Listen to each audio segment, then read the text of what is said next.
जो काम ऑपोजिशन इतने सालों से नहीं कर पा रही थी, वो काम इन दोनों ने अकेले ही कर दिखाया। मैं इस वीडियो में प्रॉपरली बात करूंगी रिजर्वेशन, इरेगुलरिटीज इन एनटीए, सीबीएसई, साथ में E20 इशूज। सबसे इंपॉर्टेंट है intention of political parties towards this issues. तो ये प्रोटेस्ट होने से पहले, मतलब 20 जुलाई की बात कर रही हूँ, मैं एक अंकल से बात कर रही थी जो कि पहले प्रो बीजेपी माइंडसेट वाले थे, बट उनका ये एक लाइन सुनकर I was in complete shock. मैं एक लाइन बोली जो बीजेपी को पॉजिटिव साइड में दिखा रहा था। मैं generic medicine, Jan Aushadhi centres की बात कर रही थी जो कि बीजेपी गवर्नमेंट के टाइम पे आया था, और ये एक पॉजिटिव बात है। और मैं इसलिए बता रही हूँ क्योंकि मैं अपनी नानी के लिए कुछ मेडिसिन लेकर आई थी उस टाइम पे, तो उस वजह से बोल रही थी। बट सडनली ही रिप्लाइड, नहीं, बीजेपी नहीं, बीजेपी से कोई लेना देना नहीं है, मोदी के वजह से हुआ है। अगर तुम उनके सेंटिमेंट्स को ब्रेक डाउन करोगे तो पता चलेगा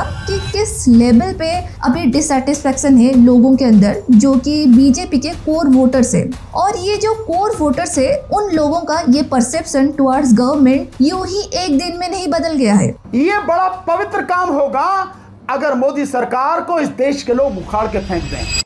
As we all know why Gandhiji had chosen salt as symbol of protest. The reason was salt as a symbol would unite people to come against the Britishers, irrespective of caste, class and gender, as we all use it in our day-to-day life. In such a way, at this present time, we all use vehicles to commute. For that, of course, fuel is necessary. It affects every section of the society, be it higher class, middle class or poor class. आप feel कर सकते हो जो एक middle class इंसान car खरीद कर लाता है, उसके साथ इमोशंस जुड़े होते हैं। वो सिर्फ कार नहीं, एक सपना है उनके लिए। अगर उनके पास चॉइस नहीं है कि वो नॉर्मल पेट्रोल डाल सके अपने गाड़ी में, फिर तो उनको लगेगा कि ये तो मेरे को आप फोर्स कर रहे हो कि तुम E20 पेट्रोल डालो, जबकि वो खुद देख रहा है कि जो माइलेज है वो तो पहले से कम हो रही है। तो उसको आप कैसे समझाओगे कि नहीं, सरकार ये जो चीज कर रही है ये सही है। डेटा अगर देखोगे तो ethanol is actually more expensive than petrol. ये मैं गवर्नमेंट डेटा को यूज करके ही बोल रही हूँ। यहाँ पे एक चीज नोटिस करोगे कि E20 का पूरा जो मार्केटिंग पॉइंट है वो है less price. It means ethanol is less expensive than petrol.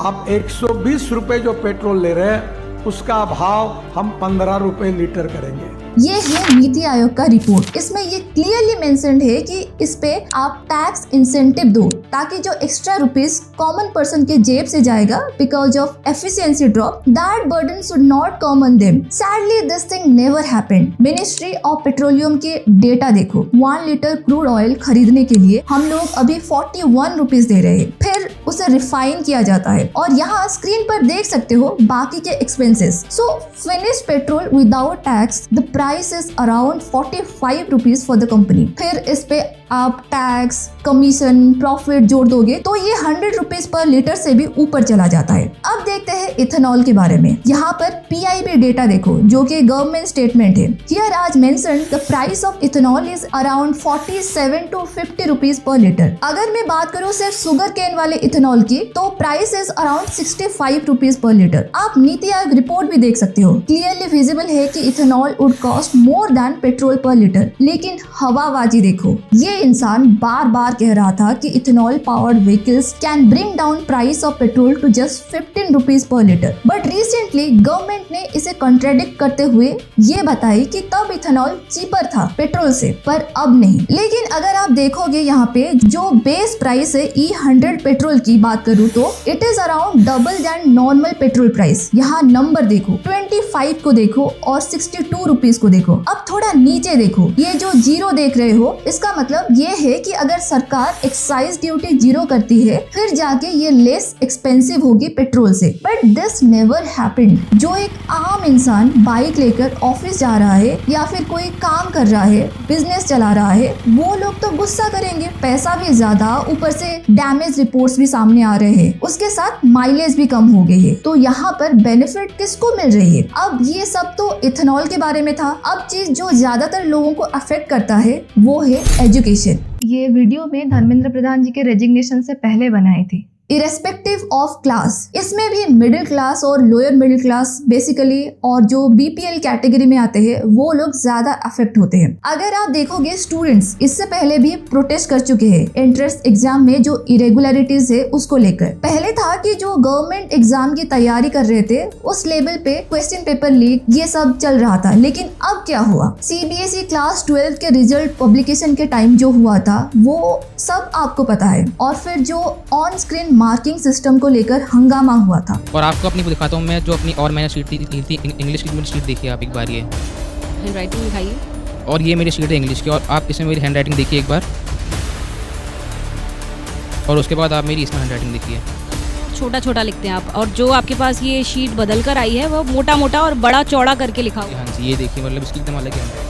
तो जो बच्चे अफेक्ट हुए उनके जो पेरेंट्स है वो अगर मान लो बीजेपी के वोटर्स है तो क्या उस चीज को वो बोलेंगे कि नहीं नहीं जो हुआ है उसे इग्नोर कर देते हैं। आप यहाँ पर नंबर्स देखो, कितने सारे बच्चे एग्जाम दिए थे, CBSE 12th board exam, NEET, आप यहाँ पर देख सकते हो। तो आपने हर लेवल के जो यूथ है जो एग्जाम दे रहे हैं सबको डिसअपॉइंट किया है, और वो भी बार बार। तो आज जो लोग बोल रहे हैं कि धर्मेंद्र प्रधान तुम रिजाइन करो, वो क्यों बोल रहे हैं? क्योंकि आपके अंडर जो ऑटोनोमस ऑर्गेनाइजेशन एंड बॉडीज है जैसे कि ये सारे देख सकते हो, UGC, NTA, NCERT, CBSE and AICTE, उसमें कई सारे इरेगुलरिटीज चल रही है। यूजीसी को लेकर क्या हुआ, पहले यूजीसी के बारे में बात करते हैं। जो इक्विटी बिल पास हुआ था जहां जनरल कैटेगरी के बच्चे प्रोटेस्ट कर रहे थे, व्हिच वाज नॉट रॉन्ग। अगर कोई लॉ डिस्क्रिमिनेटरी है तो प्रोटेस्ट करेंगे, तो आपने इस कैटेगरी को भी डिसअपॉइंट किया। तो इस वजह से क्या हुआ कि रिजर्वेशन को लेकर अभी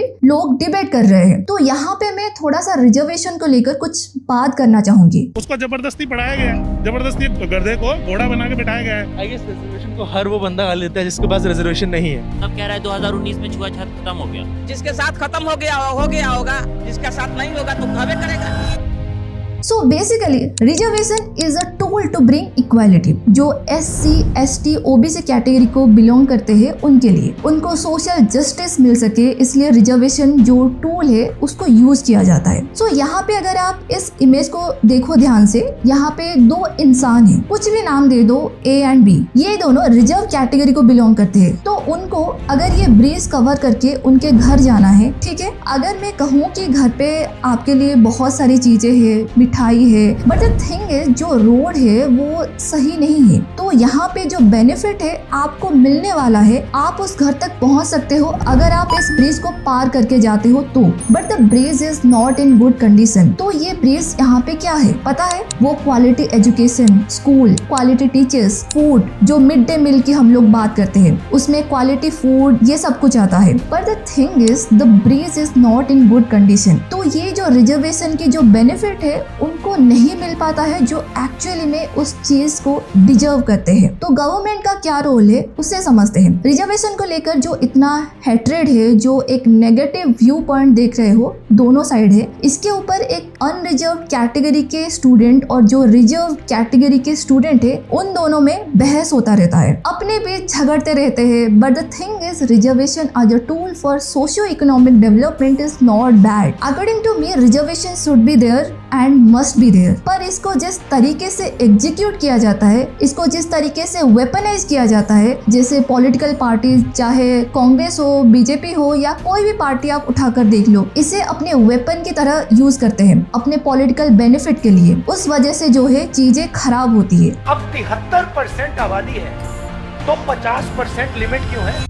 अब यहाँ पे देखो पॉलिटिकल पार्टीज क्या करते हैं, what they are doing, they are not constructing that bridge properly, which is more important, rather to appease voters, they are only focusing on increasing the quota. इस इमेज को देखो, ये एक रोटी है, कंसिडर दिस रोटी आज पॉपुलेशन और आज our demography. एक कंपटीशन होता था जिसमें 6 लोग पार्टिसिपेट करते हैं और रिवार्ड ये है कि एक ही रोटी है, उसे मैं 4 पीसेस में डिवाइड करूंगी और सिर्फ 4 लोग ही खा सकते हैं। लेकिन अगर अब कंपटीशन में 600 लोग पार्टिसिपेट करेंगे और इसमें से 2 पार्ट्स एक कैटेगरी के लोगों के लिए है, तो अब कंपटीशन इंक्रीज हो गया। दोगे। Same thing is happening in government vacancies. So consider this roti as the government job vacancy. अब उसके बाद क्या हो रहा है? सो हर कैटेगरी के जो लोग अनरिजर्व्ड हो या फिर जो रिजर्व कैटेगरी, सब में पॉपुलेशन तो इंक्रीज हो रही है। Government only focuses on increasing the quota, not number of seats और वैकेंसीज। मतलब रिजर्वेशन को बढ़ाने में लगी है बट वैकेंसी को नहीं बढ़ाती है, which creates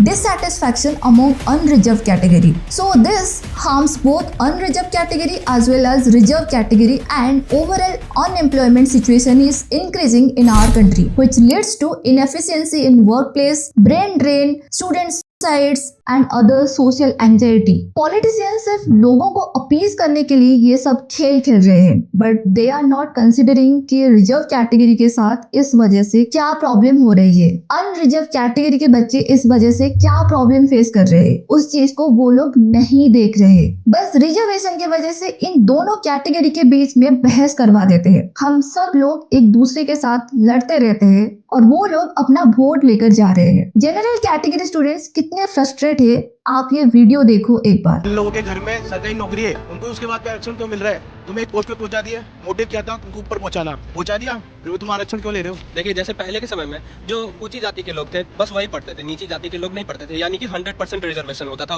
ऊंची जाति के लोग। लेकिन अभी कुछ परसेंट रिजर्वेशन दिया गया है छोटी जाति के लोगों को, तो उससे हमें क्यों प्रॉब्लम होना चाहिए? नहीं होना चाहिए, उनको भी तो ऊपर उठने का मौका मिले। अच्छा, यहाँ state wise percentage of reservation की डेटा देखो। यहाँ पे तमिलनाडु देख सकते हो 69%, which is way more than the cap set by Supreme Court in Indira Sawhney case. और कुछ स्टेट्स है जहाँ पर प्राइवेट सेक्टर वैकेंसीज में भी रिजर्वेशन है, और कुछ स्टेट्स इस रिजर्वेशन कैप को गवर्नमेंट वैकेंसीज में इंक्रीज कर रहे हैं। And I think it's time to think about it. So this was my viewpoint on reservation. आप क्या सोचते हो रिजर्वेशन को लेकर? देना चाहिए या नहीं देना चाहिए, या फिर कुछ रिफॉर्म लेकर आना चाहिए? कमेंट में जरूर बताना। Now let's talk about the NTA, National Testing Agency. यहाँ क्या चल रहा है? 2024, it was the paper got leaked. In 2025, there was a lot of issues. Marks को लेकर, एग्जाम सेंटर अलर्टमेंट को लेकर। अब फिर से 2026 में the same thing is repeating. तो धीरे धीरे लोगों में गुस्सा बढ़ा, जो कि सही है। ऊपर आप अकाउंटेबिलिटी नहीं ले रहे हो किसी भी चीज के लिए। अब यहाँ 2026 नीट पेपर लीक के बाद NTA ऑफिशियल की बात सुनो। NTA, whose Secretary Pradeep Joshi and DG Abhishek Singh have appeared before the Parliamentary Standing Committee on the NEET papers, and they made a statement that the NEET papers were not leaked. कोई भी सुन के गुस्सा ही करेगा। Government यहाँ पे image clean करने में busy है। क्या एक इंसान पार्टी से ऊपर है, देश के यूथ से ऊपर है? अब यहाँ एक चीज नोटिस कीजिए, 2024 में जो NTA चेयरमैन थे और 2026 में जो NTA चेयरमैन थे, उनका नाम एक बार पढ़ लो। मतलब उनकी इनएफिशिएंसी के लिए कोई अकाउंटेबिलिटी नहीं है। यहाँ देखिए, डायरेक्टर जनरल को दूसरे स्टेट में ट्रांसफर कर दिया गया है। तो मतलब लोग इसलिए गुस्से में है क्योंकि जो स्टेप्स लिए जाने चाहिए थे वो कुछ काम का नहीं है। तो यहाँ 2024 के टाइम को देखेंगे और 2026 के टाइम को देखेंगे। मैं आपको ये दोनों इमेज दिखा रही हूँ, आप इसे ठीक से देखिए। गवर्नमेंट ने एक कंपनी के बारे में बात की है, तो इस कंपनी की हिस्ट्री आप एक बार देखेंगे तो आपको पता चलेगा। मतलब ये कंपनी, इसे रीब्रांड किया गया है 2019 में, क्योंकि इस कंपनी के ऊपर बहुत सारी एलिगेशंस थे। ऊपर से टेंडर एलोकेशन में जो रूल्स थे उसे भी चेंज करवाया गया है, और वो चीज भी अंडर स्क्रूटिनी है। तो ये थी NTA की कहानी। इसके बाद फिर हम बात करेंगे CBSE की। हम सब ने देख लिया है कि किस तरीके से वहाँ पे मिसकंडक्ट हुआ था OSM को लेकर, यानी ऑन स्क्रीन मार्किंग सिस्टम को लेकर। उस चीज को एक स्टूडेंट ने एक्सपोज भी कर दिया था एथिकली हैक करके। और आपको अपनी वो दिखाता हूँ मैं, जो अपनी और मैंने शीट थी इंग्लिश की शीट देखी आप एक बार। ये हैंड राइटिंग दिखाइए। और ये मेरी शीट है इंग्लिश की, और आप इसमें मेरी हैंड राइटिंग देखिए एक बार, और उसके बाद आप मेरी इसमें हैंड राइटिंग देखिए। छोटा छोटा लिखते हैं आप, और जो आपके पास ये शीट बदल कर आई है वो मोटा मोटा और बड़ा चौड़ा करके लिखा हुआ है। हाँ जी, ये देखिए, मतलब इसकी एकदम अलग ही हैंड राइटिंग।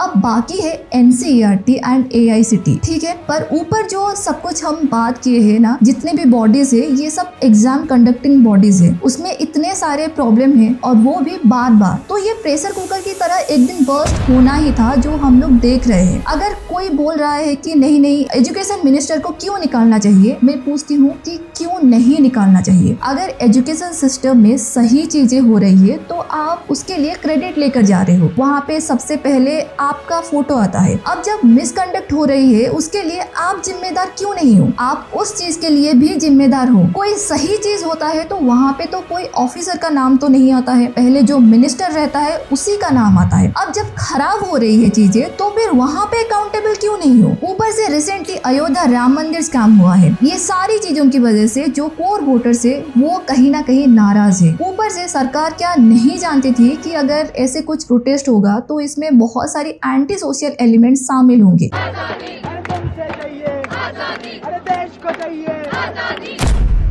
देश को डिस्टेबलाइज करने की कोशिश करेंगे। ऑफ कोर्स दे नो, लेकिन इन प्रोटेस्ट को रोका जा सकता था अगर उन्हें ये एश्योरेंस दी गई होती कि ये दोबारा नहीं होगा। सही स्टेप्स लिए जा सकते थे। प्राइम मिनिस्टर के इंस्टाग्राम अकाउंट पर जो मैसेज या पोस्ट अब आ रहा है, अगर वो पहले ही कर दिया गया होता तो ये प्रोटेस्ट नहीं होता। जिस फास्ट ट्रैक कोर्ट की बात आप अब कर रहे हैं वो आप पहले भी कर सकते थे, तब आपको ये सब देखना ही नहीं पड़ता। अब मैं ऑपोजिशन लीडर्स की क्या बात करूं? जो भी ऑपोजिशन लीडर्स आप अभी देख रहे हैं, ये मत सोचिए कि वो स्टूडेंट्स के साथ है। वो सिर्फ अपने पॉलिटिकल इंटरेस्ट को पूरा करने के लिए स्टूडेंट्स के गुस्से को आग की तरह इस्तेमाल कर रहे हैं। आप यहाँ राहुल गांधी को देख सकते हो, ये बस इंस्टाग्राम पर डालने के लिए, लोगों को बताने के लिए एक दिन के प्रोटेस्ट में इनका काम पूरा हो गया। जो स्टूडेंट्स वहाँ एक महीने से सड़कों पर है, ये नेता बस एक दिन के लिए आए, उनके साथ फोटोज और वीडियोस ली और उनका काम खत्म। अब वो इसे ही प्ले करते रहेंगे, बार बार रिपीट टेलीकास्ट करेंगे कि हम स्टूडेंट्स के साथ हैं, जबकि उनके टाइम पर भी कुछ कम बुरा नहीं हुआ था स्टूडेंट्स के साथ। कोई भी पॉलिटिकल पार्टी एजुकेशन के बारे में बिल्कुल नहीं सोच रही है, चाहे कोई भी पार्टी हो, उन्हें अकाउंटेबिलिटी लेनी चाहिए। एक ऑपोजिशन लीडर से जब सवाल किया गया तो यहाँ उनका जवाब सुनो। आजाद भारत के बाद किसी नेता प्रतिपक्ष के साथ ऐसा सलूक नहीं किया गया। आपको घसीटा गया, बस में डाला गया, छत्रसाल स्टेडियम लेके आप गए हैं। आगे की आपकी रणनीति क्या रहने वाली है? क्योंकि जिस तरीके से छात्रों के हक को लेकर आप लड़ रहे हैं, छात्रों की गूंज के तहत भी, पार्लियामेंट के अंदर भी, पार्लियामेंट के बाहर भी, आगे की अब रणनीति क्या रहने वाली है? सबसे पहले सही है कि पुलिस वाले थोड़ा मतलब मुझे घसीट के ले गए, बट कान में कह रहे थे कि इस सरकार को हटाइए। इसके पास कोई क्लियर आंसर नहीं है। सवाल कुछ भी हो, उनका बस एक ही जवाब है, मोदी हटाओ। सवाल कुछ होता है और जवाब कुछ और। कोई क्लियर विजन नहीं है, कोई अल्टरनेटिव सोल्यूशन है ही नहीं। अब पंजाब में भी आप फार्मेसी पेपर स्कैंडल के खिलाफ प्रोटेस्ट देख सकते हैं, और यहाँ पुलिस किस तरीके से डील कर रही है प्रोटेस्टर्स के साथ, वो देख लो। नेक्स्ट है झारखंड और ओडिशा में पेपर लीक, हर जगह पेपर लीक और एग्जाम डिलेज हो रहे हैं। मैं इस पर एक वीडियो भी लाई थी, मैं डिस्क्रिप्शन में लिंक दे दूंगी, आप जरूर देखना। इन सबके बीच में सिर्फ स्टूडेंट्स, एस्पिरेंट्स और उनके पेरेंट्स ही सफर कर रहे हैं। ये एक इमेज देख सकते हो जो मैं इस YouTube चैनल के पोस्ट पर देखी थी, इसका क्रेडिट इस चैनल को जाता है। So this explains students situation right now. Political parties उन्हें आग की तरह इस्तेमाल कर रही है, सब अपनी अपनी रोटियां सेक रहे हैं, लेकिन इसका मतलब ये नहीं कि हमें प्रोटेस्ट नहीं करना चाहिए। हमें बिल्कुल अपनी आवाज उठानी चाहिए, लेकिन भीड़ को लीड करने वाले इंसान की इंटेंशन के बारे में हमेशा केयरफुल रहना चाहिए। तो बस यही था मेरा ओपिनियन। आपको क्या लगता है, बीजेपी 2029 में फिर से आ पाएगी? कमेंट में जरूर बताना, और वीडियो अच्छी लगी तो सब्सक्राइब कर देना।